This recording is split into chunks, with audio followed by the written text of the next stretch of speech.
તો કેમ છો બધા મજામાં ને તમારા બધાનું સ્ટડી ટેલર ધ હાર્દિકમાં ખૂબ જ સ્વાગત છે। આજે આપણે 9 સપ્ટેમ્બર 2020નું ધ હિન્દુનું ગુજરાતીમાં એનાલિસિસ જોઈશું। આજનો લેક્ચર જે છે ખૂબ જ ઇન્ટરેસ્ટિંગ રહેવાનો છે। તો શું તમે બધા ઇન્ટરેસ્ટેડ છો ને આ લેક્ચર સાંભળવા માટે?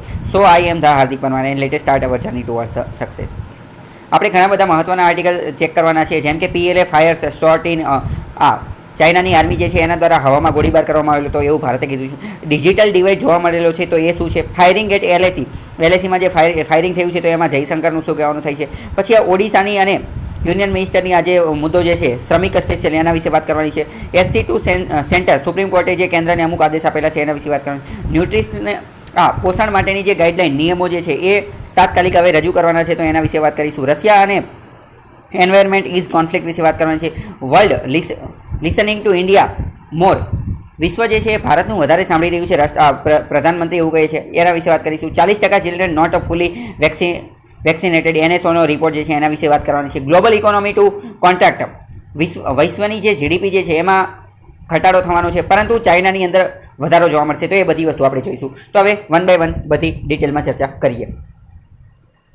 પહેલા મહત્વના આર્ટિકલ વિશે વાત કરીએ તો NSO દ્વારા એક રિપોર્ટ લોન્ચ કરવામાં આવ્યો છે। NSOનો મતલબ શું થાય? NSOનો મતલબ થાય નેશનલ સ્ટેટિસ્ટિકલ ઓર્ગેનાઇઝેશન, બરાબર। આના અંતર્ગત જે કોઈ પણ આંકડાકીય માહિતી અને બધી આખા દેશની જે મહત્વની માહિતી હોય એ પબ્લિશ કરવામાં આવી છે, જાહેર કરતો એનો રિપોર્ટ જે છે એના દ્વારા એવું જોવા મળેલું છે કે એજ્યુકેશનની અંદર, શિક્ષણની અંદર આખા ભારત દેશની અંદર ડિજિટલ ડિવાઇડ જોવા મળે છે। તમને પ્રશ્ન થાય ડિજિટલ ડિવાઇડનો મતલબ શું? તમને ખ્યાલ હશે કે છેલ્લા ઘણા સમયથી, ઘણા લાંબા સમયથી, લગભગ 6 મહિનાથી બધી જે શાળાઓ જે છે એ આખા દેશની અંદર બંધ છે કોવિડની મહામારીના કારણે। તો કોવિડની મહામારીના કારણે શાળાઓ બંધ છે, તો એના કારણે ઘણી બધી શાળાઓ દ્વારા ઓનલાઈન એજ્યુકેશન આપવાની શરૂઆત કરેલી છે, ડિજિટલ એજ્યુકેશન આપે છે, વિડીયો કોન્ફરન્સિંગના માધ્યમથી, ઇન્ટરનેટના માધ્યમથી।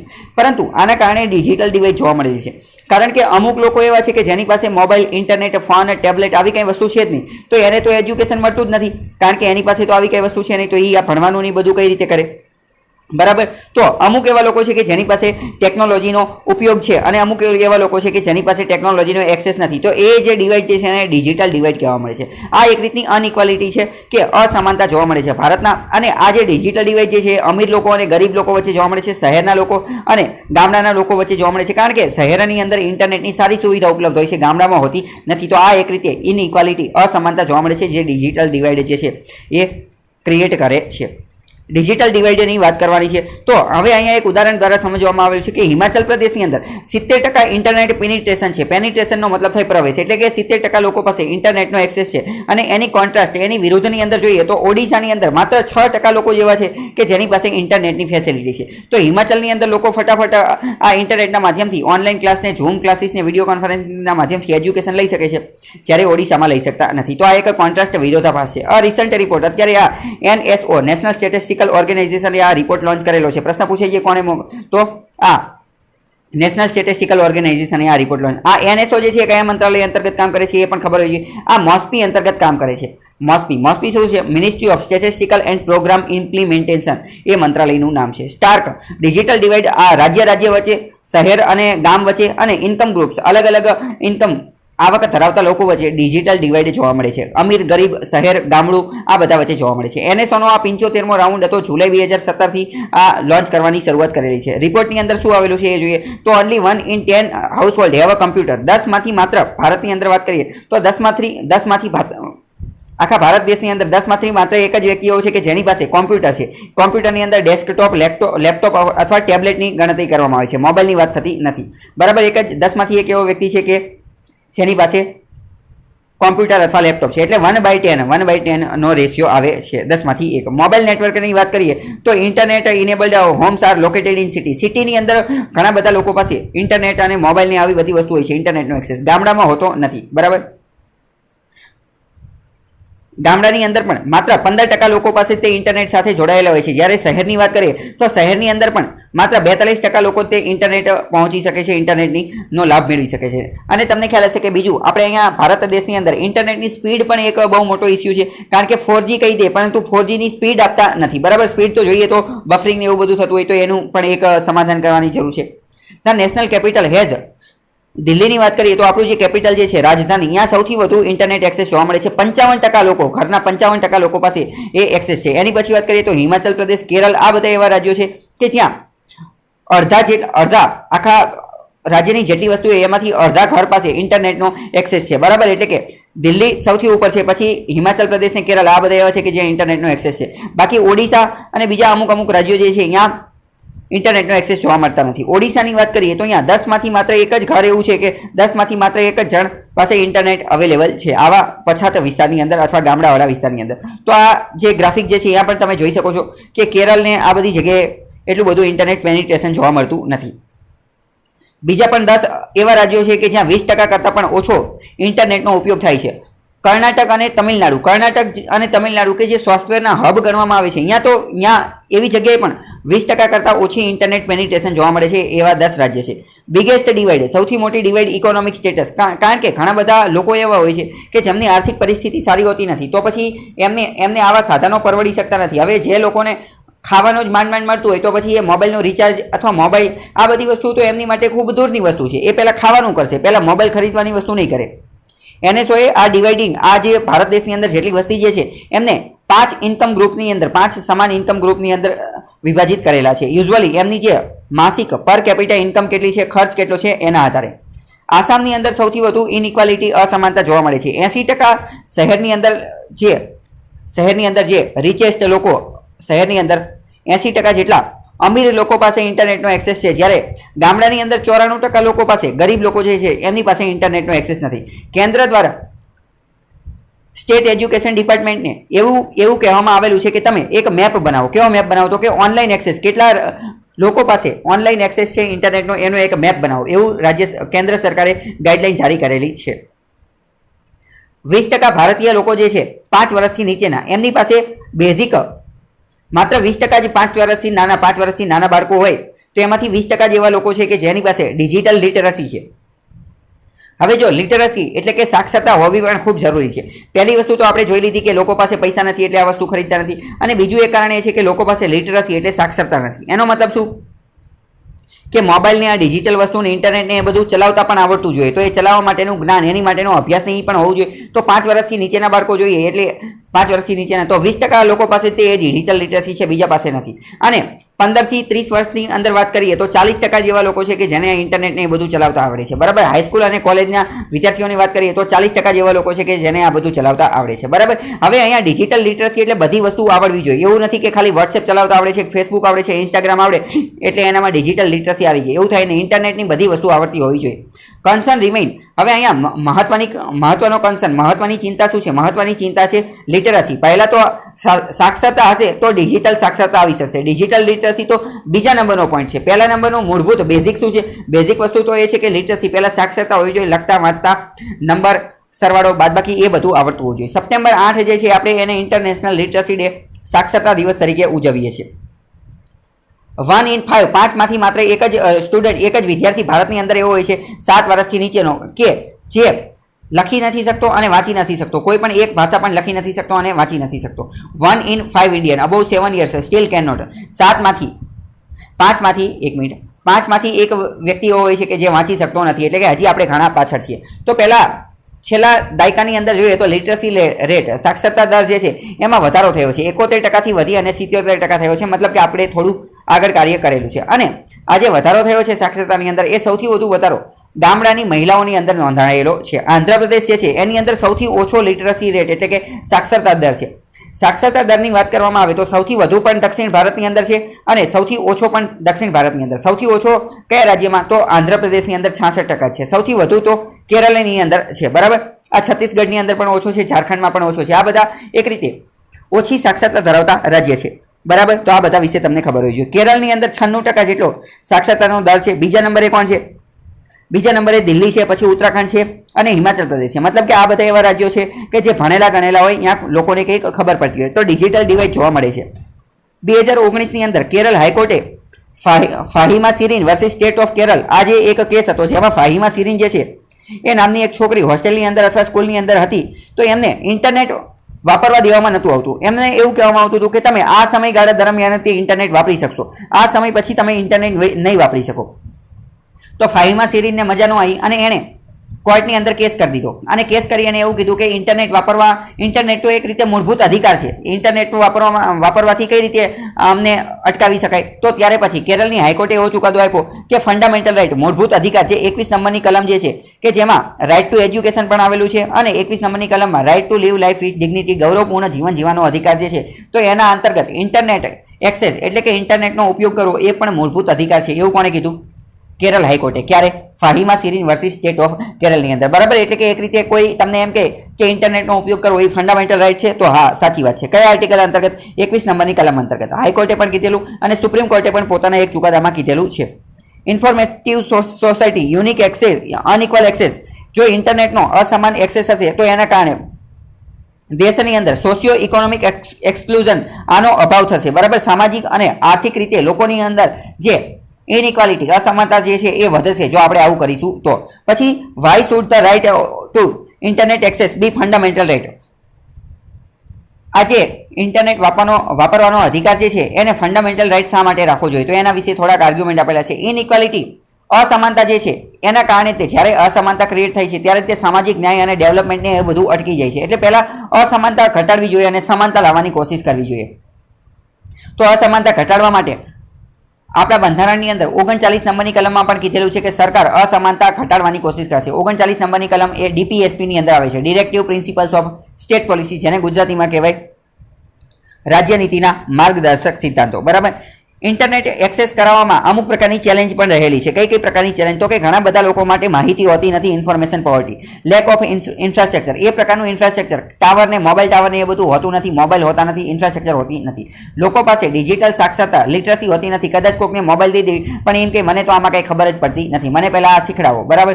રૂરલ એન્ડ અર્બન, ગામ અને શહેરની વચ્ચે પણ આ ડિજિટલ ડિવાઇડ જોવા મળે છે. અમીર અને ગરીબની અંદર ડેમોગ્રાફિક પ્રોફાઇલ, યંગ અને ઓલ્ડની અંદર જોવા મળે છે, મેલ અને ફિમેલની અંદર આ બધી ડિવાઇડ જોવા મળે છે. બરાબર. હવે ડેલોઇટે રિપોર્ટ આવેલો હતો, ડેલોઇટે રિપોર્ટ, એના મત પ્રમાણે એણે એક રિપોર્ટ લોન્ચ કરેલો હતો, digital India unlocking the $1 trillion opportunity in mid 2060. એણે એવું કીધેલું હતું કે ભારતની અંદર ડિજિટલ લિટરસી જે છે એ 10% કરતાં પણ ઓછી છે. 10% કરતાં પણ ઓછી છે એટલે કે 100માંથી 10 કરતાં પણ ઓછા એવા લોકો છે કે જેની પાસે ડિજિટલ સાક્ષરતા છે, ડિજિટલ ક્ષેત્રે કંઈક ખબર પડતી હોય, ઇન્ટરનેટની ખબર પડતી હોય, ડિજિટલ સુવિધાઓનો કઈ રીતે લાભ લેવો એ બધી ખબર પડતી હોય. તો મોસ્ટ ટાઈમથી તમે મેન્સમાં પણ લખી શકો છો, ભારતમાં 10% કરતાં પણ ઓછી ડિજિટલ લિટરસી છે. ઇવન તો ગવર્મેન્ટ સરકાર દ્વારા ઘણી બધી કોશિશ કરવામાં આવેલી છે, પરંતુ તોય તે આપણે એટલી બધી કંઈ સિદ્ધિ હાસિલ કરેલી નથી. ઈ સર્વિસીસ પ્રોવાઈડ કરેલી છે સરકાર, ઘણી બધી વસ્તુ ઓનલાઈન આપી રહી છે. એની માટે પોર્ટલ, વેબસાઇટ, એપ્લિકેશન એ બધું જાહેર કરી રહી છે. ઓનલાઈન જ બધું ફોર્મ ભરવાનું ને એવું બધું કરી રહી છે.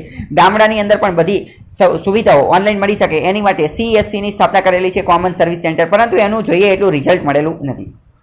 અને આ CSC કોમન સર્વિસ સેન્ટરની એની સ્થાપના કરવી, પરંતુ એની માટે પણ ઇન્ટરનેટ તો હોવું જરૂરી છે, ડિજિટલ લિટરસી આ સાક્ષરતા હોવી જરૂરી છે. તો પહેલાં એ પૂરું પાડવાની જરૂર છે. સરકારે કયા પ્રયાસ ઇનિશિયેટિવ કરેલા છે એની થોડીક વાત કરીએ તો સરકારનું સપનું છે કે ડિજિટલ રિવોલ્યુશન, ડિજિટલ ક્રાંતિ લાવવાનું અને ડિજિટલ ઇન્ક્લુઝન કરવાનું. ઇન્ક્લુઝનનો મતલબ થાય સમાવેશ, દરેક વ્યક્તિનો ડિજિટલની અંદર સમાવેશ કરવાનો. આપણે ઘણી બધી વાર જોયેલું છે ફાઇનાન્શિયલ ઇન્ક્લુઝન, એટલે કે દરેક વ્યક્તિનો નાણાકીય બાબતોની અંદર બેંક સાથે સમાવેશ કરવાનો, બેંક સાથે જોડી દેવાનો. બરાબર. કાલે આપણે વાત કરેલી હતી એજ્યુકેશન ઇન્ક્લુઝન, એટલે કે ભારતના દરેક વ્યક્તિનો સમાવેશ કરી દેવાનો. કોની અંદર? ભણવાની અંદર. એક પણ વ્યક્તિ શિક્ષણથી વંચિત ન રહ્યો જોઈએ, દરેક વ્યક્તિને શિક્ષણ મળવું જોઈએ. તો એવી રીતે આ છે ડિજિટલ ઇન્ક્લુઝન. ડિજિટલ ઇન્ક્લુઝનનો મતલબ શું? દરેક વ્યક્તિને ડિજિટલ રિલેટેડ જ્ઞાન હોવું જોઈએ, એના વિશે બધી વસ્તુ ખબર પડતી હોય છે. સરકાર દ્વારા ભારત નેટ પ્રોગ્રામ લોન્ચ કરવામાં આવ્યો હતો. ભારત નેટ પ્રોગ્રામ શું હતો તો એ જોઈએ. તો એના અંતર્ગત ભારત નેટ પ્રોગ્રામ અંતર્ગત ભારતની જેટલી પણ ગ્રામ પંચાયત જે છે એ બધાય ગ્રામ પંચાયતની અંદર ઓપ્ટિકલ ફાઇબર નેટવર્ક સ્થાપિત કરવાનું હતું. પ્રશ્ન પૂછે છે ભારત નેટ શું હતો? બધી ગ્રામ પંચાયતમાં ઓપ્ટિકલ ફાઇબર નેટવર્ક સ્થાપિત કરવાનો હતો. ભારત નેટ જે છે એ એક રીતનો ઇન્ફ્રાસ્ટ્રક્ચર ક્રિએટ કરવાનો પ્રોગ્રામ હતો. મેં તમને કીધું કે ડિજિટલ ડિવાઇડ છે, ઘણી જગ્યાએ ગામડામાં ઇન્ટરનેટ નથી, તો એની પાછળનું એક કારણ આપણે જોયું કે વ્યવસ્થિત ઇન્ફ્રાસ્ટ્રક્ચર નથી, ટાવર નથી, મોબાઈલ નથી, બરાબર, ઇન્ટરનેટ ને એ બધું આવતું નથી. એટલે સરકારે ભારત નેટ બનાવ્યું અને ગ્રામ પંચાયતની અંદર ઓપ્ટિકલ ફાઇબર પ્રોવાઈડ કરવાની કોશિશ કરી કે જેના કારણે આખા દેશની અંદર ઇન્ટરનેટ વાપરી શકાય. તેમ છતાં પણ આ પ્રોજેક્ટના જે ટાર્ગેટ હતા એ મિસ થઈ ગયા છે. એમને જે ટાર્ગેટ રાખેલો હતો, સિદ્ધાંત રાખેલો હતો, એમને જે ઉદ્દેશ્ય રાખેલો હતો એ પૂરો થઈ શકેલો નથી. અને બાકી એનો જે પૈસા જે છે, એમને જે પૈસા રાખેલા હતા એ પૈસા ડબલ થઈ ગયા. ખર્ચ જેટલો કરવાનો હતો એની કરતાં પણ ડબલ ખર્ચ કરી નાખ્યો. તેમ છતાં પણ એમનો જે લક્ષ્યાંક હતો એ હાસિલ કરેલા નથી. બરાબર. ભારત નેટ પ્રોગ્રામ વિશે યાદ રાખજો. બીજું સરકારે શું કરેલું? તો સરકારે નેશનલ ડિજિટલ લિટરસી મિશન, એટલે કે લોકોને, ભારતના લોકોને આ ડિજિટલ સાક્ષરતા, ડિજિટલ રિલેટેડ બધું જ્ઞાન મળે, અભ્યાસ મળે, એની માટે મિશન લોન્ચ કરેલું હતું કે જેના અંતર્ગત, અને એના દ્વારા પણ એ પણ એટલું બધું સફળ રહેલું નથી, કારણ કે એના અંતર્ગત પણ માત્ર 1.67% લોકોને જ 1.67 એટલે કે પૂરા 2% લોકોને પણ આપણે આ ડિજિટલ લિટરસી પ્રોવાઈડ કરી શકેલા નથી. વસ્તીના માત્ર 2% લોકોને, 2% કરતાં પણ ઓછા લોકોને આ મિશન અંતર્ગત ડિજિટલ લિટરસી આપણે પ્રોવાઈડ કરી છે. NDLM વિશે થોડી વાત કરીએ. ડિજિટલ લિટરસી મિશન, એના અંતર્ગત એ શરૂઆત કરવામાં આવેલી હતી ક્યારે? તો એનો ઉદ્દેશ્ય શું હતો? Vision to empower at least, જો પ્રશ્ન પૂછાઈ જાય તો NDLM, national digital literacy mission, એનો ઉદ્દેશ્ય શું હતો? એનો ઉદ્દેશ્ય એવો હતો કે ઘરની અંદર જેટલા પણ લોકો હોય, ફેમિલીની અંદર, પરિવારની અંદર, એક ઘરની અંદર એક વ્યક્તિનો તો ઓછામાં ઓછું ડિજિટલ લિટરસી, ડિજિટલ રિલેટેડ કંઈક જ્ઞાન હોવું જોઈએ, ડિજિટલ સાક્ષરતા હોવી જોઈએ એક વ્યક્તિની, એવો ટાર્ગેટ રાખેલો હતો. ક્યાં સુધીમાં? 2020 સુધીમાં. અને 2020 તો હવે પૂરું થવા આવ્યું. તો આવો ગવર્મેન્ટનો વિઝન હતો, તેમ છતાં પણ આપણે હજી સુધી પહોંચી શકેલા નથી. એટલે કે એક ઘરની અંદર તો એક જણો તો એવો હોવો જોઈએ કે જેને ડિજિટલ લિટરસી હોય. સસ્ટેનેબલ ડેવલપમેન્ટ ગોલમાં પણ આના વિશે વાત કરવામાં આવી છે. ભારતે ડિજિટલ ઇન્ડિયા મિશન પણ લોન્ચ કરેલું છે. તો આ બધી વસ્તુ તમને ખબર હોવી જોઈએ. બીજો મહત્વનો આર્ટિકલ જોઈએ તો આ NSOનો રિપોર્ટ હતો. એ રિપોર્ટની અંદર બીજી એક એવો ખુલાસો કરવામાં આવેલો છે કે ભારતની અંદર 40% ચિલ્ડ્રન, 40% બાળકો એવા છે કે જેને હજી સુધી પણ રસીકરણ કરવામાં આવેલું નથી. વેક્સિન એટલે કે રસી આપવામાં આવે, વેક્સિનેટેડ, રસીકરણ કરાવવામાં આવેલું નથી. વેક્સિનનો મતલબ શું થાય? જેને હિન્દીમાં કહેવાય ટીકાકરણ અને ગુજરાતીમાં કહેવાય રસી. વાયરસથી જે રોગ થતા હોય એની વિરુદ્ધ લડવા માટે રસી આપવામાં આવતી હોય. તમને ખ્યાલ હશે કે નાનું બાળક જન્મે તો એને પોલિયોની, BCGની અલગ અલગ ઘણી બધી રસી આપવામાં આવતી હોય છે. તો એ બધા વિશે આપણે વાત કરીએ. NSOએ એવું કીધું કે 40% લોકો એવા છે કે 40% એવા બાળકો છે કે જેને હજી સુધી સંપૂર્ણપણે રસી આપવામાં આવેલી નથી. TBની પણ રસી આપવામાં આવતી હોય છે. બર્થ ડોઝ પોલિયોની રસી આપવામાં આવી છે કે 2 આઉટ ઓફ 5, 5માંથી 2 બાળકો જે છે એને સંપૂર્ણપણે રસી આપવામાં આવેલી નથી. 5માંથી 2ને તો નથી આપવામાં આવેલી. એટલે according to health in India, આ NSO દ્વારા રિપોર્ટ લોન્ચ કરવામાં આવ્યો છે. એનું નામ શું? Health in India, national statistical office. આગળનો જે ડિજિટલ ડિવાઇડ વાળો જોયો એ પણ NSOનો જ રિપોર્ટ હતો. આ પણ NSOનો જ રિપોર્ટ છે, હેલ્થ ઇન ઇન્ડિયા. એમાં કીધેલું છે ટોટલ પોપ્યુલેશનની વાત કરીએ તો 1285 મિલિયનની પોપ્યુલેશન છે. તો અર્બનાઇઝેશન 31% છે. એક્ટિવ ઇન્ટરનેટ યુઝર, આ ઇન્ટરનેટની વાત છે. તો હવે તમે પોઝ કરી અને જોઈ લેજો, બરાબર. અત્યારે આપણે ખાલી આ બીજી વાત કરીએ.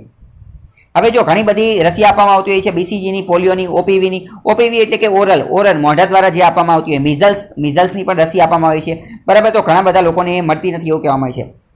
અનપ્રોટેક્ટિવ, ભારતની અંદર ઘણા બધા લોકો એવા છે કે જે હજી મિઝલ્સ સામે લડવા માટે સક્ષમ નથી. જે બાળકો, એમને એટલું પૂરતી રસીકરણ મળેલું નથી. Protected against range of other disease, ઘણા બીજા અમુક રોગો જે છે એની સામે તો બાળકો સુરક્ષિત છે, પરંતુ મિઝલ્સ સામે હજી સુરક્ષિત છે ને એની આપણે રસી આપવાની જરૂર છે. નેશનલ કેપિટલ દિલ્હીની વાત કરીએ તો દિલ્હીની અંદર માત્ર અડધા બાળકો જેવા છે, 50% બાળકો જેવા છે કે જેને 8 પૂરી વેક્સિન એટલે કે રસી આપવામાં આવેલી છે.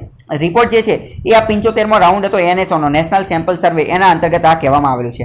60% જેટલા 5 વર્ષથી નીચેના બાળકો એવા છે કે જે ફૂલી ઇમ્યુનાઇઝડ એટલે કે સંપૂર્ણપણે 100% એમનું રસીકરણ થઈ ગયેલું છે. એવા કેટલા? માત્ર 60% જ લોકો છે. અને આગળ આપણે વાત કરી કે 40% નથી. 60% એવા છે કે જેને સંપૂર્ણપણે રસી દીધેલી છે અને 40% એવા છે જેને નથી મળેલી. પરંતુ એ કયા બાળકો? 5 વર્ષથી નીચેના બાળકો. કેન્દ્ર સરકારે હેલ્થ મેનેજમેન્ટ ઇન્ફોર્મેશન સિસ્ટમ નામની એક વેબસાઇટ પણ બનાવેલી છે. એ વેબસાઇટ અંતર્ગત એ વેબસાઇટમાં તો એમને એવું કીધેલું છે કે બધા બાળકોને રસી મળી ગઈ છે. જ્યારે આ NSOનો જે ડેટા જે છે એ એવું કહે છે કે 60% લોકોને તે રસી મળેલી છે સંપૂર્ણપણે, 40%ને નથી મળેલી. તો એક રીતે જોઈએ તો કેન્દ્ર સરકારના 2 અલગ ડિપાર્ટમેન્ટ જે છે એ અલગ માહિતી આપે છે. વેબસાઇટ ઉપર જોયું તો કે બધાને રસી મળી ગઈ છે. NSO પોતાના રિપોર્ટમાં એવું કહે છે કે બધાને રસી મળી નથી. તો આમાં સાચું કોનું માનવું? મારા મત પ્રમાણે તો NSOનો જ વાત સાચી હશે, કારણ કે સરકારને તો આમાંથી મોટી હાંકવાની ટેવ હોય, એમને બધું બઢી ચડી અને બતાવવાની ટેવ હોય કે અમે આ કરી નાખ્યું, ઓલું કરી નાખ્યું, બરાબર.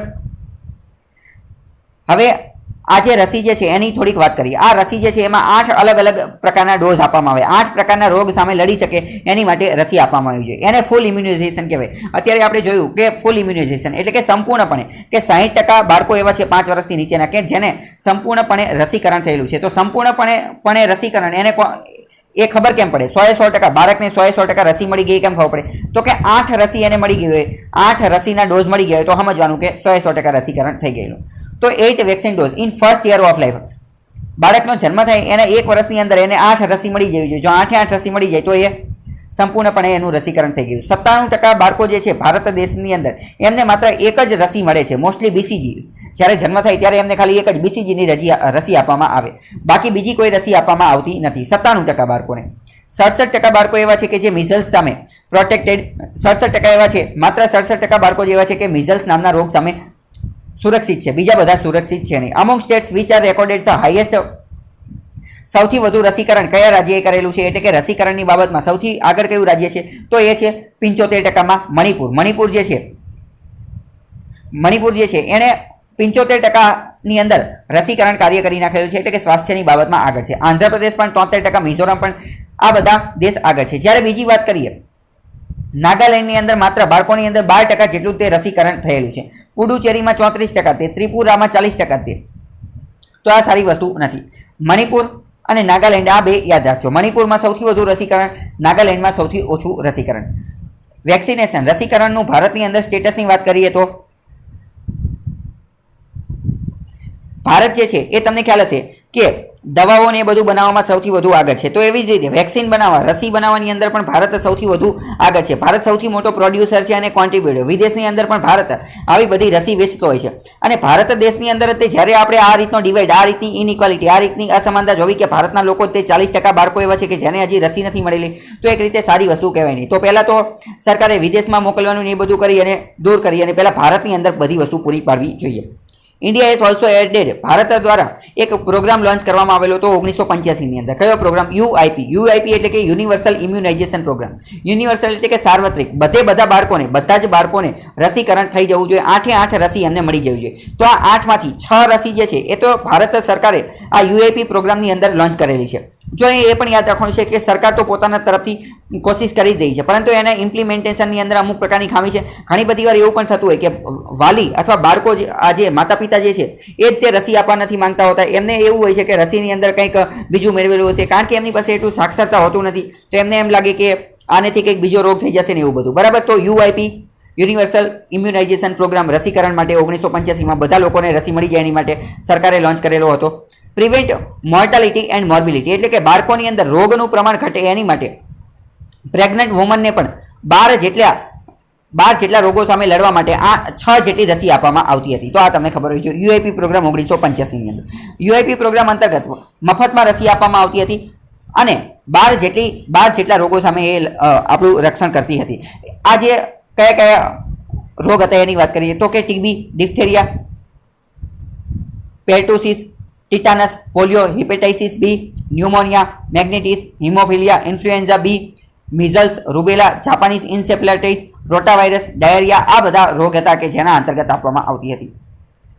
ક્યારે? યુઆઈપી અંતર્ગત.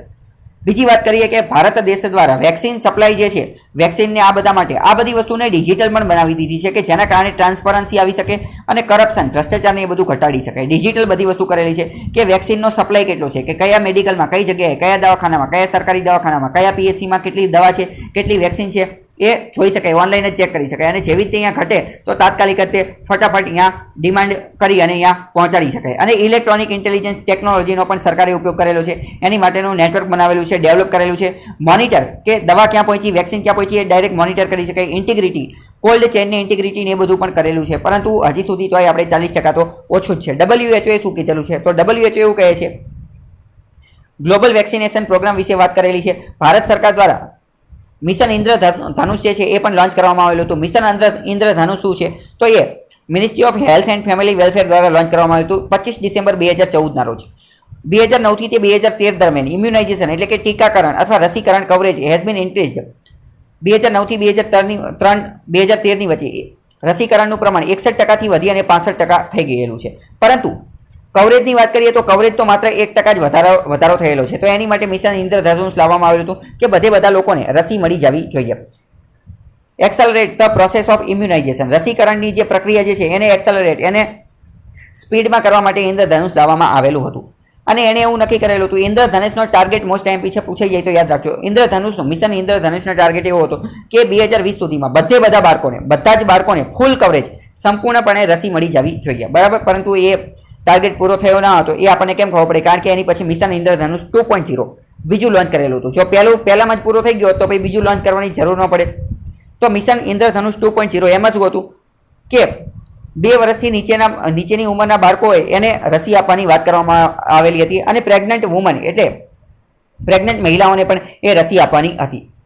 મિશન ઇન્દ્રધનુષ 2.0 વિશે થોડી વાત કરીએ તો એના અંતર્ગત બીજો ફોકસ હતો. એમાં એવું વિચારેલું હતું કે ફ્લેક્સિબલ ટાઈમની અંદર થોડો સુધારો કરવામાં આવશે કે બાળકોને જ્યારે રસી આપવાની હોય તો એમના ટાઈમ અનુસાર તે રસી આપવાની. પછી મોબિલાઇઝેશન, પછી ઇન્હાન્સ્ડ ફોકસ. જે પહેલાં ઇન્દ્રધનુષ 1.0માં રહી ગયા હતા એમનો લેફ્ટ આઉટ હતા અને ડ્રોપ આઉટ થઈ ગયેલા હતા એમની ઉપર અત્યારે વધારે ફોકસ કરવામાં આવેલું હતું. અમુક જે દૂરવર્તી ગામડામાં રહેતા હોય, હાર્ડ ટુ રીચ એરિયામાં રહેતા હોય, એક દૂરવર્તી ગામડામાં રહેતા હોય તો એમની ઉપર વધારે ફોકસ કરવામાં આવેલું હતું.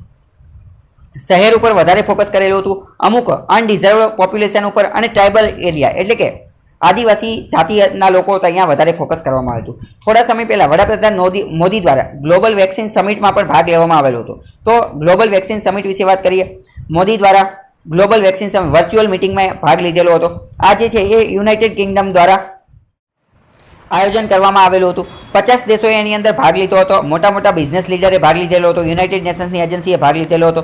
સિવિલ સોસાયટીએ, ગવર્મેન્ટ, મિનિસ્ટર અને હેડ્સ ઓફ સ્ટેટ આ બધાએ એની અંદર ભાગ લીધો હતો. આનો ઉદ્દેશ્ય પર્પસ શું હતો તો કે રાષ્ટ્રને એવું કહેવાનું હતું કે તમે એક પ્રતિજ્ઞા લેવો કે અમે આ ગ્લોબલ ફંડિંગ અમે અમુક પ્રકારના પૈસા આપશું કે જેના કારણે WHO ને એ બધાને પૈસા મળે અને નવી રસી તૈયાર થઈ શકે અને વિશ્વના જે ગરીબ દેશો જે છે એ ગરીબ દેશો સુધી પણ રસી પહોંચાડી શકાય એની માટે બધા દેશોએ અમુક પ્રકારના પૈસા ફંડિંગ આપો એવું કીધેલું હતું. એ આ પ્રોગ્રામનો મુખ્ય ઉદ્દેશ્ય હતો. Vaccination to protect world future outbreak. ભવિષ્યમાં પણ આવા રોગ ન આવે જેમ કે કોવિડ ને એ બધું આવી ગયું તો એ બધાને અટકાવી શકાય, એની રસી બનાવી શકાય એની માટે આખા વિશ્વના બધા દેશો પાસે પૈસા માંગેલા હતા અને $7.4 મિલિયન જે છે એનામાંથી વધારી અને 300 મિલિયન જેટલા બાળકો સુધી આ પહોંચાડવાની વાત હતી અને 2025 સુધીમાં ગરીબથી ગરીબ બાળકને પણ આ રસી મળી જાય એવી વાત હતી. ભારતે કેટલું યોગદાન આપ્યું તો ભારતે $15 મિલિયન નું યોગદાન આપેલું હતું આ રસી એ બધા કાર્યક્રમની અંદર. અલાયન્સ ફોર GAVI વિશે થોડું સમજો. GAVI શું છે તો કે global alliance for vaccine and immunisation. ભારતે એમાં 15 મિલિયનનું યોગદાન આપેલું છે. GAVI જે છે ગ્લોબલ એલાયન્સ ફોર વેક્સિનેશન 2000માં સ્થાપના કરવામાં આવી હતી. આંતરરાષ્ટ્રીય સંગઠન છે. એલાયન્સ એક રીતનું જોડાણ છે. બ્રિંગિંગ કે જે પબ્લિક અને પ્રાઇવેટ, સરકાર અને પ્રાઇવેટ બિઝનેસમેનને એ બધાને એક સાથે લાવે છે. એક સમાન એક્સેસનું નિર્માણ કરે છે. નવી અને અનડ્રેસ્ડ વેક્સિન બનાવે છે. વિશ્વના ગરીબ દેશોને પ્રોવાઈડ કરે છે. એક સાથે લાવે છે. ડેવલપિંગ કન્ટ્રી અને ડેવલપ કન્ટ્રીને. ડોનર ગવર્મેન્ટ, અમુક દેશ છે અમુક સરકાર કંઈક વસ્તુ દાન કરવા માંગતી હોય વર્લ્ડ હેલ્થ ઓર્ગેનાઇઝેશનને, યુનિસેફને, વર્લ્ડ બેંકને, તો આ બધાને દાન કરવાની પણ પ્રોસેસ કરે છે. વેક્સિન ઇન્ડસ્ટ્રીને પણ એક સાથે લાવે છે.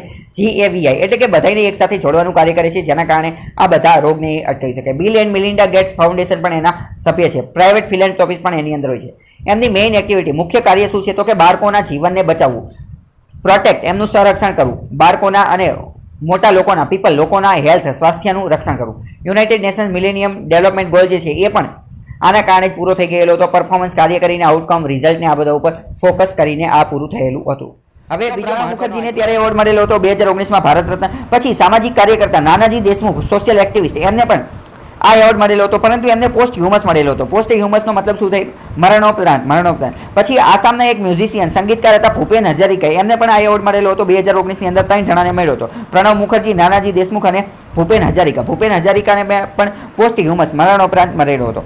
ભારત રત્નને ઇંગ્લિશમાં શું કહે તો કે જ્વેલ ઓફ ઇન્ડિયા, ભારતનું રત્ન. 1954માં સ્થાપિત કરવામાં આવે. ભારતનો સર્વોચ્ચ એવોર્ડ છે. કયો એવોર્ડ છે? સર્વોચ્ચ એવોર્ડ છે. એવોર્ડેડ ઇન રિકોગ્નાઇઝન અમુક પ્રકારની વસ્તુને કોઈ વ્યક્તિએ ભારત દેશ માટે કંઈ અભૂતપૂર્વ કાર્ય કરેલું હોય, સેવા કરેલી હોય, પરફોર્મન્સ કરેલું હોય તો એના આ બલિદાનને, આની આ વસ્તુને બિરદાવવા માટે આપણે આ એવોર્ડની સ્થાપના કરેલી છે. હ્યુમન ઇન્ડેવિયરનો મતલબ થાય અથાગ પ્રયત્ન, અથાગ પરિશ્રમ કરેલો એની માટે. રિકમેન્ડેશન ફોર આ પ્રાઇમ મિનિસ્ટર રિકમેન્ડ કરે છે, પ્રેસિડેન્ટને રિકમેન્ડ કરે છે. ઓછામાં ઓછા એક વર્ષની અંદર માત્ર વધુમાં વધુ 3 વ્યક્તિને આપી શકાય, 3થી વધુને ન આપી શકાય. એવોર્ડ મળે તો શું મળે? એવોર્ડની અંદર ખાલી એક એવોર્ડ મળે અને એક સનદ મળે એટલે કે એક સર્ટિફિકેટ મળે. પૈસા કાંઈ પણ મળતા નથી. નો મોનિટરી ગ્રાન્ટ, બરાબર? કોઈ પણ પ્રકારના પૈસા મળતા નથી. વિધાનવાળા વાક્યમાં કન્ફ્યુઝ કરી દે કે ભારત રત્નની અંદર 5 લાખ 10 લાખ રૂપિયા રકમ આપવામાં આવે. આપણના દિમાગને એવું લાગે કે હા આ તો ખૂબ મોટો એવો છે, આટલી રકમ આપવામાં આવતી હશે, તો વાક્ય પડી જાય ખોટું, બરાબર? અને આપણો જવાબ એ પડી જાય ખોટો. કારણ કે પૈસા કાંઈ આપવામાં આવતા નથી. 0 રૂપિયા આપવામાં આવે. ખાલી એક સર્ટિફિકેટ આપવામાં આવે અને પ્રેસિડેન્ટ દ્વારા એક પીપલ લીફ, જે પીપળાનું વૃક્ષ હોય એના આકારનું એક મેડલ આપવામાં આવે છે. હવે ભારતની આ જે પ્રેસિડેન્સી ઇન્ડિયન ઓર્ડર ઓફ પ્રેસિડેન્સીની ઓર્ડરમાં જોઈએ તો એમાં ભારત રત્નનો ક્રમ જે છે એ 7મો આવે છે, બરાબર. ઇન્ડિયન ઓર્ડર ઓફ પ્રેસિડેન્સીની વાત કરીએ તો 7મો ક્રમ જે છે એ ભારત રત્નનો આવે છે, બરાબર. હવે જો આ ઓર્ડર ઓફ પ્રેસિડેન્સી શું છે એ હું તમને અત્યારે સમજાવીશ નહીં, કારણ કે આના વિશે મેં એક અલગથી વિડીયો લેક્ચર બનાવેલો છે, comprehensive analysis of Bharat Ratna. Bharat Ratna આ 2019માં જ્યારે આપવામાં આવેલો હતો આ 3 વ્યક્તિઓને, તો ત્યારે મેં ડિટેલમાં એનાલિસિસ કરેલું હતું. એમાં મેં સમજાવેલું છે કે ઓર્ડર ઓફ પ્રેસિડેન્સી શું છે. તો તમારે જાણવું હોય તો તમે એ વિડીયો જોઈ શકો છો. અત્યાર સુધી કોને કોને ભારત રત્ન મળેલો છે તો આ એનું લિસ્ટ અહીંયા લખેલું છે. પીડીએફ ડાઉનલોડ કરીને પણ વ્યવસ્થિત વાંચી શકો છો. અત્યાર સુધી 48 જણાને મળેલો છે, બરાબર. 48 નો આંકડો એક તો યાદ રાખી લો, અને આ બધાના નામ પણ તમે એકવાર વાંચી લેજો. કેમ? કારણ કે ઘણી બધી વાર પરીક્ષામાં પૂછાતું હોય છે કે આને ભારત રત્ન મળેલો છે, અથવા તો ઘણી બધી વાર વિધાનવાળા વાક્યમાં કોઈ કહી દીધેલું હોય કે સીવી રામન વિશે નીચેના વિધાનો પૂછો અને એકાદું વાક્ય દઈ દીધેલું હોય કે આને ભારત રત્ન મળેલો છે કે નથી મળેલો, તો ખબર હોય તો ખબર પડે, બરાબર. સરદાર વલ્લભભાઈ પટેલે મળેલો છે. જીપીએસસી લેવલની પરીક્ષામાં એક વિધાન આપેલું હતું કે સરદાર વલ્લભભાઈ પટેલે ભારત રત્ન મળેલો નથી, પરંતુ જો એ વાત ખોટી પડી હતી અહીંયા મળેલો છે, બરાબર. તો બધા તમે એકવાર પોઝ કરીને વાંચી શકો છો, અથવા જે પીડીએફ ડાઉનલોડ કરો ત્યાંથી તમે જોઈ શકો છો. બાકી વધારે માહિતી માટે આ જોઈ શકો છો આ વિડીયો. બીજો મહત્વનો આર્ટિકલ જોઈએ તો આઈઆર સંબંધિત છે, ઇન્ટરનેશનલ રિલેશન, આંતરરાષ્ટ્રીય સંબંધો વિદેશ નીતિ સાથે. તો પીએલએ ચાઇનાની જે આર્મી જે છે, PLA people's liberation of army, એના દ્વારા હવામાં ફાયરિંગ કરવામાં આવેલું છે એવું ભારતે કીધેલું છે. તમને એવું થાય કે આ હવામાં ફાયરિંગ કર્યું તો એમાં શું થઈ ગયું, તો આના કારણે ઘણી બધી વસ્તુ થઈ જાય છે. પહેલી વસ્તુ લાઇન ઓફ એકચ્યુઅલ કંટ્રોલ, લદ્દાખની આજુબાજુમાં ફાયરિંગ કર્યું, અને 1975 થી અત્યાર સુધી ક્યારેય આવી રીતે હવામાં ફાયરિંગ નહોતું કર્યું. તો ઘણા બધા વર્ષો પછી અત્યારે કર્યું, અને અત્યારે આમાં તે સ્ટેન્ડ ઓફનો માહોલ ચાલે છે, અહીંયા ગરમા ગરમીનું વાતાવરણ છે, એટલે એક રીતે સંકેત આપવાની કોશિશ કરે છે. અને આ એક રીતનું નવું ફ્રેશ ટેન્શન, નવા પ્રકારનું તણાવની ક્રિયા કરે છે. કઈ જગ્યાએ? પેંગોંગ લેકની આજુબાજુ, પેંગોંગ લેકના જે સાઉથ કિનારો, સાઉથ બેંક જે છે, દક્ષિણ કિનારો, ત્યાં આ બધી વસ્તુ જોવા મળેલી છે.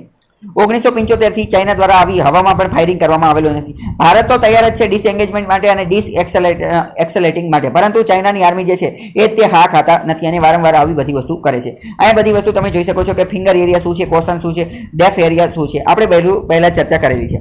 મેપ વિશે, મેપમાં અહીંયા જોઈ લઈએ કે કયા એરિયાની વાત કરે છે, તો કે આ ભારતનો મેપ છે અને આ આખો જમ્મુ કાશ્મીરનો મેપ છે. આ પીઓકે છે અને આ અક્ષય ચીન છે. પીઓકે જે છે એ પાકિસ્તાનના હસ્તક છે, અને આ અક્ષય ચીન જે છે એ ચાઇનાએ આપણી પાસેથી લઈ લીધેલું છે. આ બધી વસ્તુ આ જગ્યાએ બધું થયેલું છે. પેંગોંગ સો લેક જે છે એ આ જગ્યાએ છે, આ જગ્યાએ. અને આ અક્ષય ચીન અને આ લદ્દાખની વચ્ચે જે બોર્ડર જે છે એને એલએસી કહેવાય. એલએસી એટલે કે લાઇન ઓફ એકચ્યુઅલ કંટ્રોલ, બરાબર. અહીંયા પણ આ મેપ તમે ડિટેલમાં બતાવેલો છે. આ બાજુ આ લદ્દાખ છે, આ બધી વસ્તુ લદ્દાખની આજુબાજુ થઈ છે. આ દૌલત બેગ ઓલ્ડી છે. દૌલત બેગ ઓલ્ડીનું નામ તમે ધ્યાન રાખજો. પ્રશ્ન પૂછાઈ જાય કે લદ્દાખની અંદર નોર્ધન મોસ્ટ પોઈન્ટ એટલે કે ઉત્તરતમ બિંદુ કયું છે લદ્દાખની અંદર? ઉત્તરતમ બિંદુ તો એ છે દૌલત બેગ ઓલ્ડી, બરાબર. ઉત્તરમાં આ દૌલત બેગ ઓલ્ડી પછી પાછળ કાંઈ છે નહીં.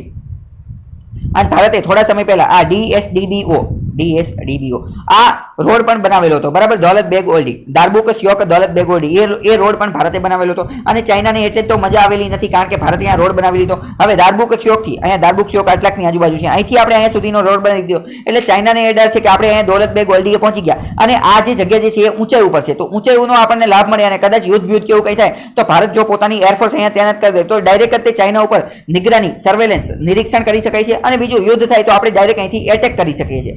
ચાઇનાને અત્યાર સુધી કોઈ પણ પ્રકારની ચિંતા નથી. કેમ? કારણ કે અત્યાર સુધી વિશેષજ્ઞો એવું માનતા હતા કે આ એરિયા એવો છે, દૌલત બેગ ઓલ્ડીનો એરિયા એવો છે, ત્યાંનું વાતાવરણ, ત્યાંની જીઓગ્રાફી, ત્યાંની ભૂગોળ એવું છે, ત્યાંના પહાડો ને એ બધી વસ્તુ, ત્યાંની ટોપોગ્રાફી ને એ બધી વસ્તુ એવું છે કે ત્યાં રોડ બનાવી જ ન શકાય. અત્યાર સુધી બધા વિશેષજ્ઞો એવું માનતા હતા કે આ વિસ્તારની અંદર રોડ બનાવી જ ન શકાય. પરંતુ ભારતના લોકો તો બધા ડેન્જર છે, અદ્ભુત લેવલના, એમને અભૂતપૂર્વ કારનામું કરી નાખ્યું. આ એવી જગ્યા કે જ્યાં તજજ્ઞ લોકો એવું માનતા હતા કે આ રોડ બનાવી જ ન શકાય, ભારત અહીંયા રોડ બનાવી નાખ્યો, રોડ તો બનાવી નાખ્યો, હારે ભારતે અહીંયા એરપોર્ટ બનાવી નાખ્યું, અને ભારત અહીંયા ચિત્તા નામનું વિમાન હતું એને અહીંયા લેન્ડ કરી દીધું. એટલે ચાઇનાને ગમતું નથી, બરાબર. અને આ બધું સ્ટેન્ડ ઓફ ને એ બધું એનું છુપું કારણ તો આ જ બધી વસ્તુ છે કે ભારતે અહીંયા રોડ કનેક્ટિવિટી વધારી રહ્યું છે, અને જે આપણું ઇન્ફ્રાસ્ટ્રક્ચર જે છે એ પણ વધારે બિલ્ડ કરી રહ્યા છીએ, બરાબર.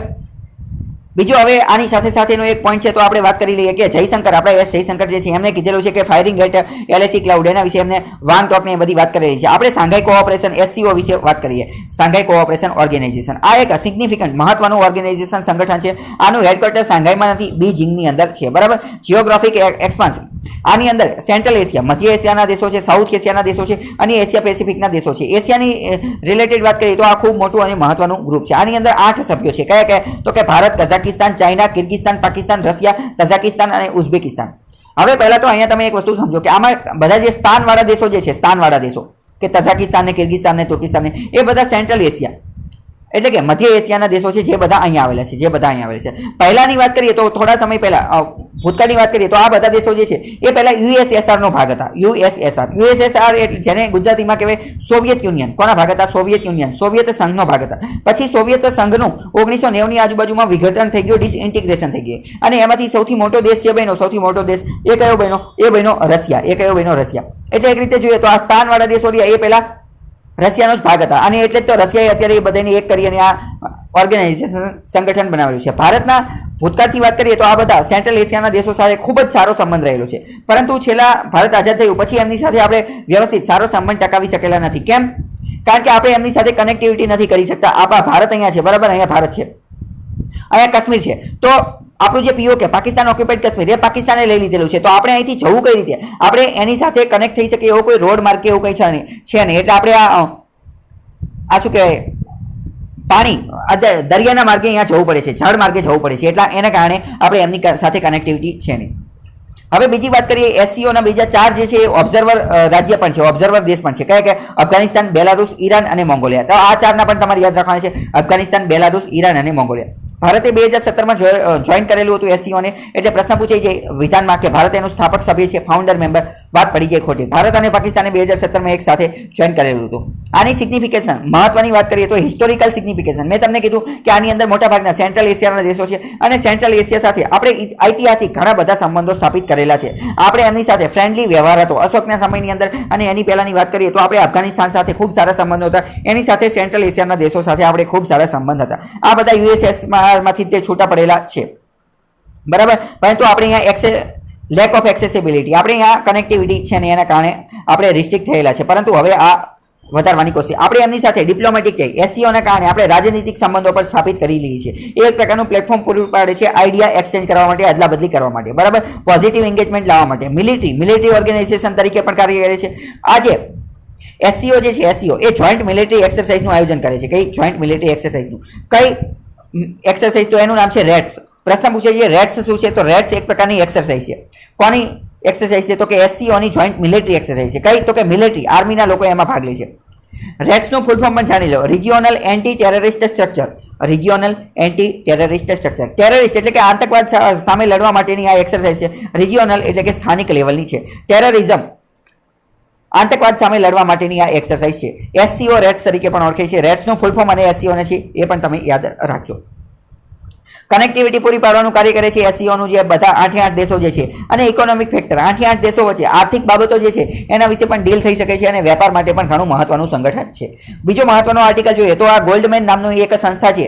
ગોલ્ડમેન નામની સંસ્થા એણે એમ કીધું કે આપણા સેકન્ડ ક્વાર્ટરની અંદર આપણી જીડીપી જે છે એ બીજા 14% જેટલી કોન્ટ્રાસ્ટ થશે, એટલે કે -14% થશે. અત્યારે થોડા સમય પહેલા ભારતની અંદર રિપોર્ટ આવેલો હતો, એમાં ખબર પડી ગઈ કે ભારતની જીડીપી 23% જેટલી તો માઇનસ થઈ છે, પરંતુ આ ગોલ્ડમેન તો હવે એવું કહે છે કે આગળ જતા બીજી 14% માઇનસ થશે. તો હાઈએસ્ટ અક્રોસ ઇકોનોમી ભારતની વાત કરીએ, બરાબર, તો કોવિડની મહામારીની અંદર ભારત જે છે એ બીજા નંબરે સૌથી વધુ કેસ ભારતની અંદર જોવા મળે છે. બીજા નંબરે સૌથી વધુ કેસ ભારતમાં જોવા મળે છે, બરાબર. ગ્લોબલ ઇકોનોમી જે છે બીજો આર્ટિકલ જોઈએ તો બીજા આર્ટિકલમાં કે વૈશ્વિક ઇકોનોમી, વૈશ્વિક અર્થતંત્ર જે છે એ -4.5% જેટલું જશે. વિશ્વની જીડીપી 4% જેટલી માઇનસમાં જશે, જ્યારે ચાઇના જે છે એ પ્રગતિ કરશે, ચાઇનાનો વિકાસ થશે 2.7% જેટલો. આ એક રીતનું કોન્ટ્રાસ્ટ જોવા મળે છે, બરાબર. હવે આપણે બીજો મહત્વનો આર્ટિકલ જોઈએ તો ભારત ડાયનામિક્સ જે છે, ભારત ડાયનામિક્સ એ શું છે? એ એક રીતનું પીએસયુ છે, પબ્લિક સેક્ટર અન્ડરટેકિંગ, એટલે કે ભારત સરકારની એક કંપની છે. તો સરકાર દ્વારા અત્યારે એવી જાહેરાત કરવામાં આવેલી કે ભારત સરકાર જે છે એ ભારત ડાયનામિક્સ માટે OFS લોન્ચ કરશે. OFS નો મતલબ શું થાય? ઓફર ફોર સેલ, એટલે કે એનો અમુક હિસ્સો જે છે એ વેચવા કાઢશે. એના શેર જે છે એ શેર બજારની અંદર વેચવા માટે કાઢશે. તો સરકારે જેવી તેવી જાહેરાત કરી એના કારણે એની અંદર 14% ક્રેશ જોવા મળ્યો, 14% ઘટાડો જોવા મળ્યો, એટલે કે જે ઇન્વેસ્ટરને નુકસાન ગયું, બરાબર. 14% ઘટાડો થઈ ગયો એના કારણે. પબ્લિક સેક્ટર અન્ડરટેકિંગ છે એ તમારે યાદ રાખવાનું છે, ભારત ટેકિંગ, અને 13.14%નો 331 રૂપિયાના શેર હતા એ ગગડી ગયા, બરાબર, એવું કીધેલું છે. સરકારે એવું કીધેલું હતું કે અમે 15% આનો જે હિસ્સો જે છે 15% હિસ્સો એને OFS એટલે કે ઓફર ફોર સેલના માધ્યમથી એને વેચવાની કોશિશ કરીશું. આ જેવી આ જાહેરાત કરી એના કારણે આવું થયું. અને આ જે OFS કરશું 15%નો હિસ્સો, એમાં એક શેરની કિંમત કેટલી? 330 રૂપિયા રાખશું. 15% શેર વેચવાની વાત કરી અને 330 રૂપિયાનું એક શેર આવશે એવી વાત કરેલી હતી, બરાબર. અત્યારે સરકારનો હિસ્સો જે છે, સરકારનો હિસ્સો એ અત્યારે 87% આજુબાજુ છે, 87.75% આજુબાજુ છે. એમાં બીજો 15% વેચશે, બરાબર, બીજો 15% એની અંદર વેચશે. હવે OFS ની થોડી વાત કરીએ. OFS એટલે કે offer for sale at a floor price.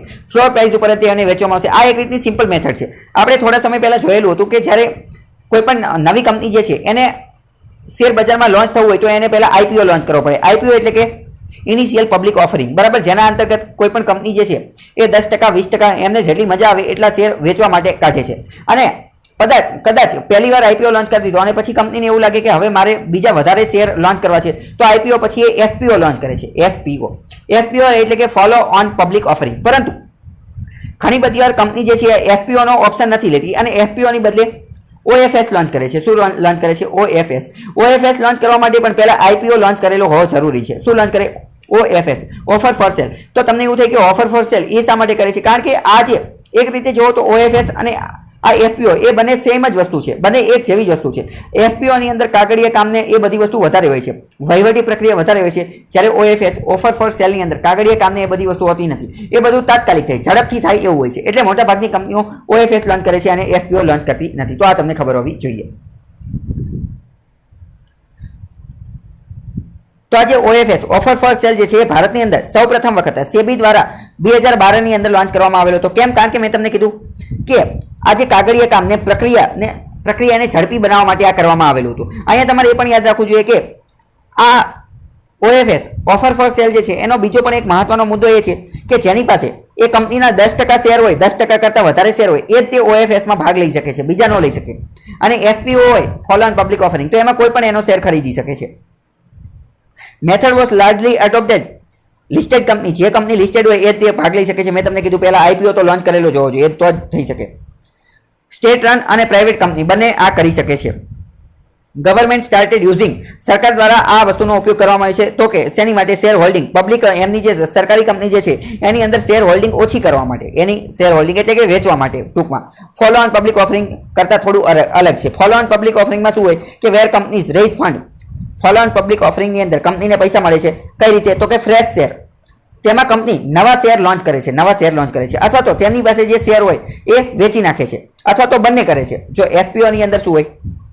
FPO ની અંદર માની લો કે કોઈ કંપની છે એ નામની કંપની, એની પાસે અત્યારે 90% શેર પડ્યા છે, 90% શેર, 90%. તો 90% માંથી માની લો કે 10% એ વેચી નાખે અને કંપની પોતાની પાસે 80% જ રાખે, તો એને FPO કહેવાય. અથવા તો એવું કરી શકે કે એ પાસે 90% શેર છે તો બીજા 5% નવા શેર છાપી દે, બીજા 5% નવા શેર છાપી દે અને એને વેચવા કાઢે, તો એને FPO દ્વારા વેચી શકાય છે. OFS mechanism is used only when existing shares are put on block. OFS જે છે આ જે આપણે અત્યારે વાત કરી રહ્યા છીએ, શું? Offer for cell. એનો ઉપયોગ આપણે ત્યારે જ કરી શકીએ છીએ કે જ્યારે શેર જે છે એ બ્લોક ઉપર મૂકવામાં આવેલા હોય ત્યારે. હવે અહીંયા બંને વચ્ચે થોડો તફાવત છે, એ આપણે તફાવતની વાત કરીએ. OFS જે છે એ ફરજિયાત ઓનલાઈન થવું જરૂરી છે અને IPO અને FPO ફિઝિકલ અને ઓનલાઈન બંને રીતે થઈ શકે છે. OFS માં 1 દિવસનો સમય મળે છે, જ્યારે આ IPO અને FPO ની અંદર 3 થી 5 દિવસનો સમય મળે છે. OFS ની પ્રાઇસ અલગ અલગ હોઈ શકે છે, જ્યારે આમાં સેમ કટ પ્રાઇસ હોય છે. હવે જો મેં તમને કીધું OFS ની અંદર ટ્રાન્ઝેક્શન ચાર્જ ને બ્રોકેજ ને એ બધું લાગે છે, જ્યારે IPO અને FPO ની અંદર કોઈ ચાર્જ લાગતો નથી. અને કોસ્ટ ઇફેક્ટિવ એઝ નો OFS ની અંદર કોઈ પણ પ્રકારના કાગળિયા અને ડોક્યુમેન્ટ ને એ બધું જોતું નથી, જ્યારે IPO ની અંદર ઘણા બધા કાગળિયા ને એ બધું જોતું હોય છે. અને કાગળિયાથી આ બધા કામથી બચવા માટે લોકો OFS, કંપનીવાળા OFS લોન્ચ કરે છે. ઓનલી પ્રમોટર્સ ઓર સેલ હોલ્ડર્સ, જેની પાસે 10% કરતાં વધારે શેર હોય એ જ તે FPO OFS ખરીદી શકે છે, બીજા કોઈ ખરીદી શકતા નથી.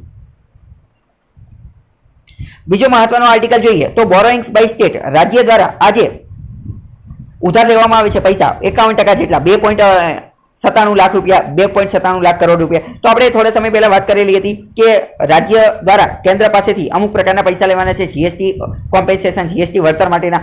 તો કેન્દ્રે એવું કીધું કે તમે RBI પાસેથી ઉધાર લઈ લો, પરંતુ જો આ 51% જેટલા 2.3 લાખ કરોડ રૂપિયા ઉધાર લેશે તો એના કારણે FRBM નું જે જોગવાઈ જે છે એમાં ઘણો બધો ખોરવાઈ જશે, બરાબર. તો હવે આપણે FRBM વિશે વાત કરીએ. Fiscal responsibility and budget management act 2003 માં લાવવામાં આવેલો હતો.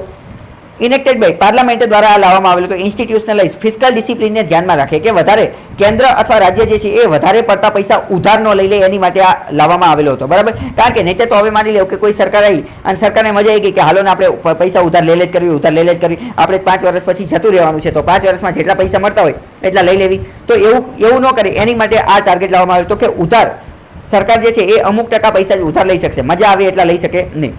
ફિસ્કલ ડેફિસિટ ઘટાડવા માટે લાવવામાં આવેલો તો ઇમ્પ્રૂવ કરવા માટે મેક્રો ઇકોનોમિક મેનેજમેન્ટને ઇમ્પ્રૂવ કરવા માટે FRBM એક્ટ 2003માં લાવેલો હતો.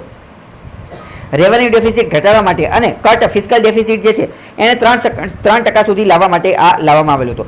FRBM અંતર્ગત જે આ ફિસ્કલ ડેફિસિટનો ટાર્ગેટ જે છે એ 6% રાખવામાં આવેલો છે, પરંતુ આ 6%માં કેવું છે 3% જે છે 3% એ કેન્દ્ર સરકાર માટે અને 3% જે છે એ રાજ્ય સરકાર માટે રાખવામાં આવેલો છે.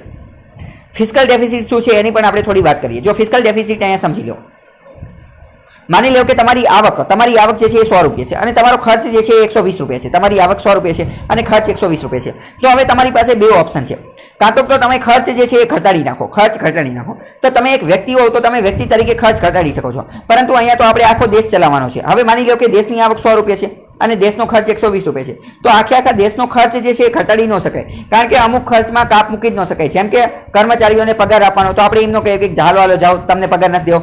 અમુક પ્રકારના વિકાસના કાર્ય કરવાનો હોય, જેમ કે રોડ બનાવવાનો હોય, પાઇપલાઇન બનાવવાની, આવું બધું, તો એની ઉપર કાપ મૂકી શકાય નહીં, એટલે ખર્ચ ફરજિયાત જ કરવો પડે.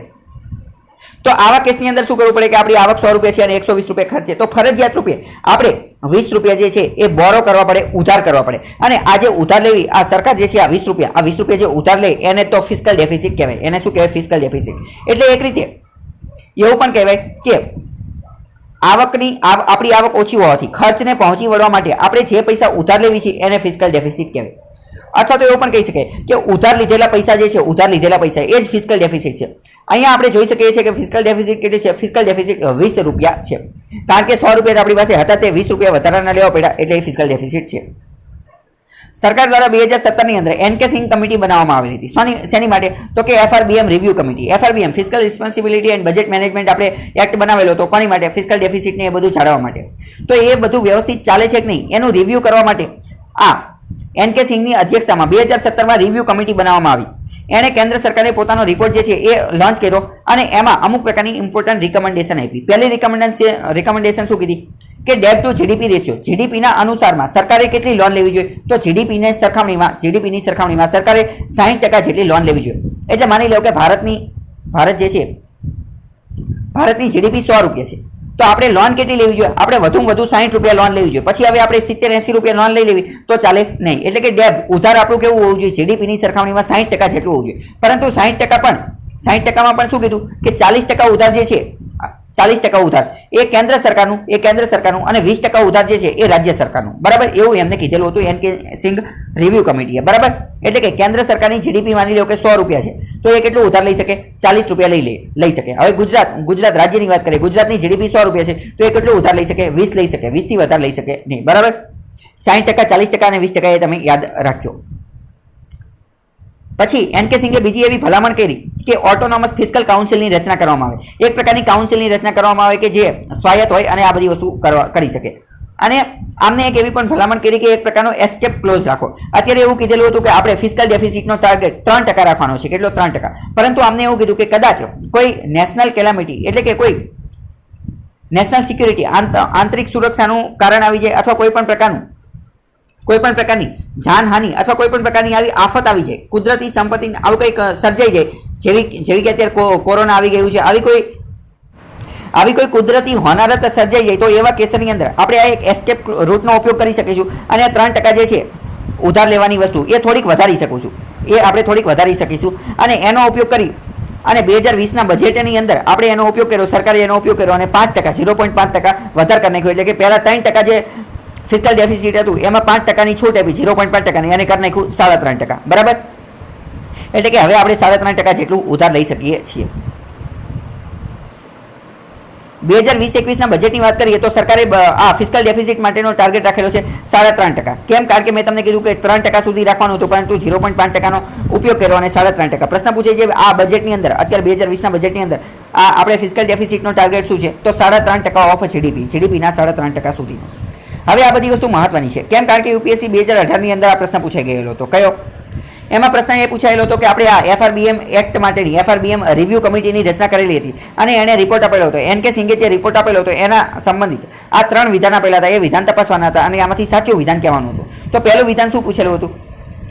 FRBM રિવ્યુ કમિટી રિપોર્ટ જે NK સિંઘની કમિટીમાં બનાવે એણે રિકમેન્ડેડ ભલામણ આપેલી હતી કે ડેબ ટુ GDP રેશિયો 60% હોવો જોઈએ અને 2023 સુધીમાં એ 60% હોવો જોઈએ અને 40% ઉધાર જે છે એ કેન્દ્ર સરકાર લઈ શકશે અને 20% ઉધાર જે છે એ રાજ્ય સરકાર લઈ શકે. અત્યારે જ આપણે જોયું અને ખબર પડી ગઈ કે આ પહેલું વિધાન તો સાચું છે. શું પહેલું વિધાન સાચું છે?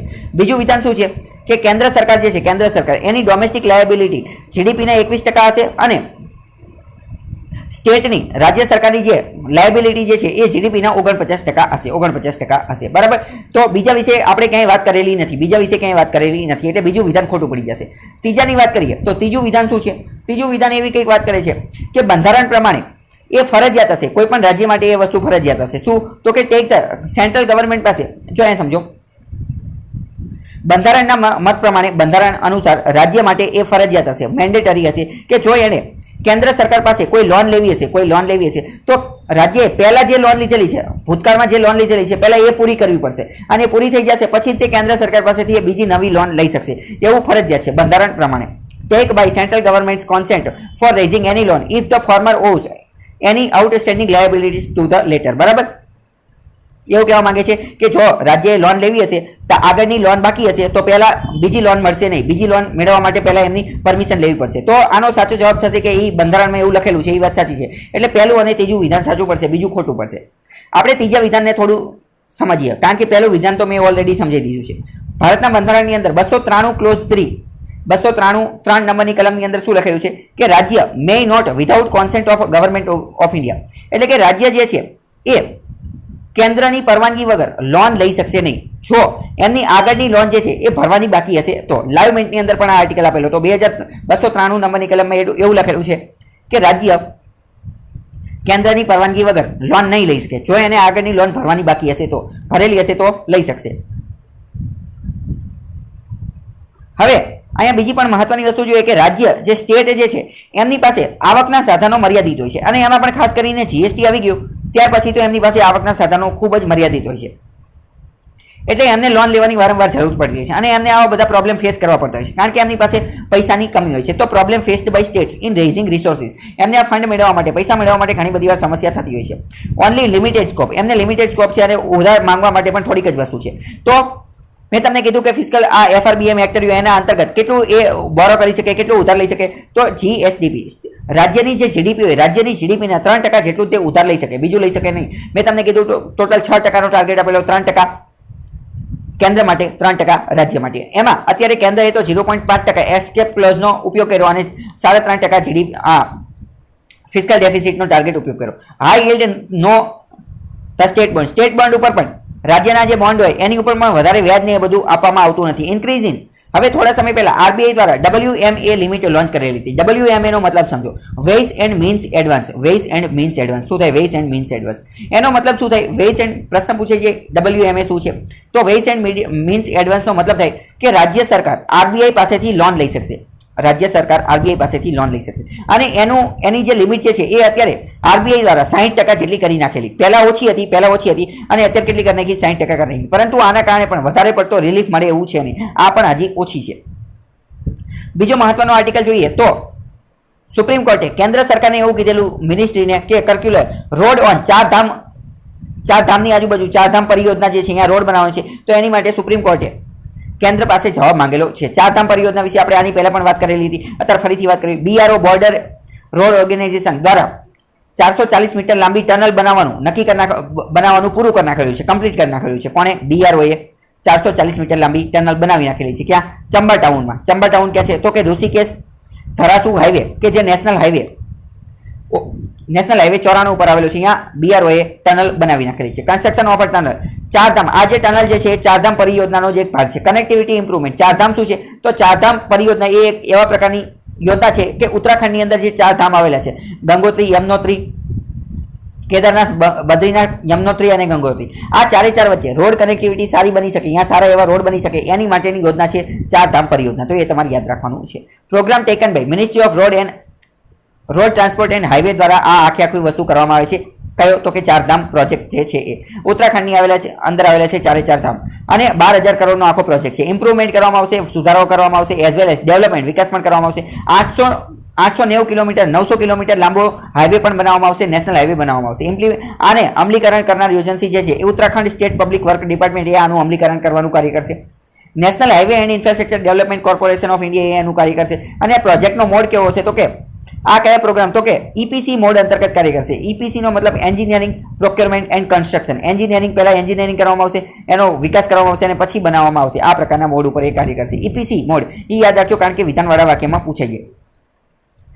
હવે બીજો આગળનો આર્ટિકલ ચર્ચા કરીએ તો એડિટોરિયલની અંદર ક્વેશ્ચન ઓવર સંબંધિત પ્રશ્નકાળ સંબંધિત એડિટોરિયલ આવેલો છે, પરંતુ આપણે ઓલરેડી એના વિશે ચર્ચા કરી રહી છે. 4 સપ્ટેમ્બરનું જે ધ હિન્દુનું એનાલિસિસ હતું એમાં આપણે ચર્ચા કરેલી છે કે પ્રશ્નકાળ શું છે ને એ બધી વસ્તુ ડિટેલમાં ચર્ચા કરેલી. તો હવે આજ માટે આટલું રહેવા દઈએ. બાકી તમે આ બધા સોશિયલ મીડિયામાં મારી સાથે જોડાઈ શકો છો. ફેસબુક, ટ્વિટર અને ઇન્સ્ટાગ્રામમાં જોડાઈ શકો છો. ઇન્સ્ટાગ્રામની અંદર આ પેજ ફોલો કરી લેશો તો ત્યાં તમને રોજે MCQ પ્રિલિમ્સ રિલેટેડ MCQ જે છે એ પોસ્ટ કરવામાં આવે છે. અને ટેલિગ્રામની અંદર સ્ટડી ટેલર ચેનલ જોઈન કરી લેશો તો ત્યાં તમને PDF ની બધી વસ્તુ મળી જશે. બરાબર. બાકી આ પ્રશ્નના જવાબ તમારે કમેન્ટ બોક્સમાં લખવાના છે. પહેલો પ્રશ્ન, ચારધામ પરિયોજના જે છે એ કોની સાથે સંબંધિત છે અને એ કયા કયા ચાર ધામને કનેક્ટ કરે છે? WMA ways and means advance આ શું છે? આના અંતર્ગત શું કરવામાં આવે એના વિશે તમે જે જાણતા હોય એ કહેવાનું છે. પછી NK સિંઘ કમિટી બનાવવામાં આવેલી હતી કોની માટે તો કે FRBM રિવ્યુ કમિટી, જેના અધ્યક્ષ હતા NK સિંઘ. તો NK સિંઘે એક સુઝાવ આપેલો હતો કે ડેટ ટુ GDP રેશિયો કેટલો હોવો જોઈએ અને કેન્દ્ર માટે, સેન્ટર માટે અને સ્ટેટ માટે આ રેશિયો કેટલો હોવો જોઈએ અને બંનેનો ટોટલ રેશિયો કેટલો હોવો જોઈએ એ કીધેલું હતું. તે તમારે કમેન્ટ બોક્સમાં લખવાનું છે. બરાબર. તો આજ માટે આટલું રહેવા દઈએ. બાકી કાલે મુલાકાત થશે. ત્યાં સુધી જોડાયેલા રહો સ્ટડી ટેલર ધ હાર્દિક સાથે.